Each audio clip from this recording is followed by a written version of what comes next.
বাংলাদেশের দক্ষিণ অঞ্চলে যেখানে মেঘনা নদী এসে মিশেছে বঙ্গোপসাগরে, সেই অনন্য দ্বীপ ভোলা। এটি বাংলাদেশের সবচেয়ে বড় দ্বীপ জেলা, যা কুইন আইল্যান্ড অব বাংলাদেশ নামে পরিচিত। এই জেলার চরফ্যাশন উপজেলার একটি গুরুত্বপূর্ণ স্থান হল চর কচ্ছপিয়া ঘাট। এটি শুধুমাত্র যোগাযোগের মাধ্যম নয়, বরং এক জীবন্ত সংস্কৃতির প্রতীক। প্রতিদিন ভোরে সূর্যোদয়ের সঙ্গে সঙ্গে চর কচ্ছপিয়া ঘাটে শুরু হয় কর্মচাঞ্চল্য। হাজারো মানুষের পদচারণায় মুখরিত হয়ে ওঠে এই ঘাট এলাকা।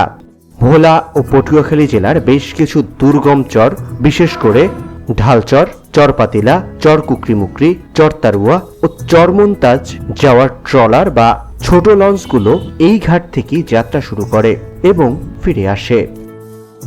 যারা ভোলা থেকে চর কুকরিমুকরি, চরতারুয়া, চরপাতিলা বা চর আন্ডা বা চর বেস্টিন ভ্রমণে আসেন, তাদের নির্দিষ্ট গন্তব্যে যেতে এই ঘাট থেকেই স্পিডবোট ও ট্রলারের ব্যবস্থা করতে হয়। এই ঘাট শুধুমাত্র পর্যটকদের জন্য নয়, এটি একটি স্থানীয় জেলেদের জন্য গুরুত্বপূর্ণ মৎস্য অবতরণ কেন্দ্র। এখানে নৌকা ও ট্রলার মেরামত থেকে শুরু করে জাল সহ প্রয়োজনীয় উপকরণ পাওয়া যায়। মাছ বিকিকিনি এবং ব্যবসায়ীদের কর্মব্যস্ততা সবকিছু মিলিয়ে তৈরি হয় এক অপরূপ দৃশ্য।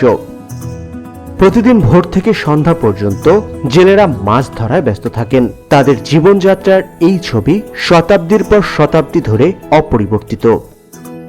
প্রকৃতির অপরূপ লীলা খেলা এখানে চোখে পড়ে। একদিকে নদীর অফুরন্ত জলরাশি, অন্যদিকে সবুজ বনানীর সমারোহ। বিশেষ করে সূর্যোদয়ের সময় এই দৃশ্য আরো মনোমুগ্ধকর হয়ে ওঠে। পর্যটকদের কাছে তাই দিন দিনই স্থানটি জনপ্রিয় হয়ে উঠছে। এই ঘাটের আরেকটি বিশেষ বৈশিষ্ট্য হল নৌ যোগাযোগ ব্যবস্থা।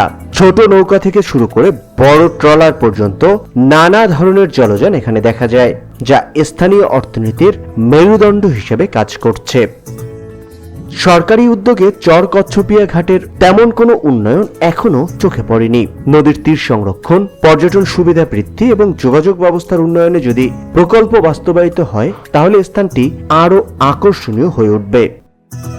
চর কচ্ছপিয়া ঘাট কেবল একটি নদীবন্দর নয়, এটি বাংলাদেশের দক্ষিণ অঞ্চলের জীবন, সংস্কৃতি এবং প্রাকৃতিক সৌন্দর্যের এক অনন্য সমন্বয়। এখানকার মানুষের জীবনধারা, তাদের সংগ্রাম এবং সাফল্য আমাদের জন্য অনুপ্রেরণার উৎস।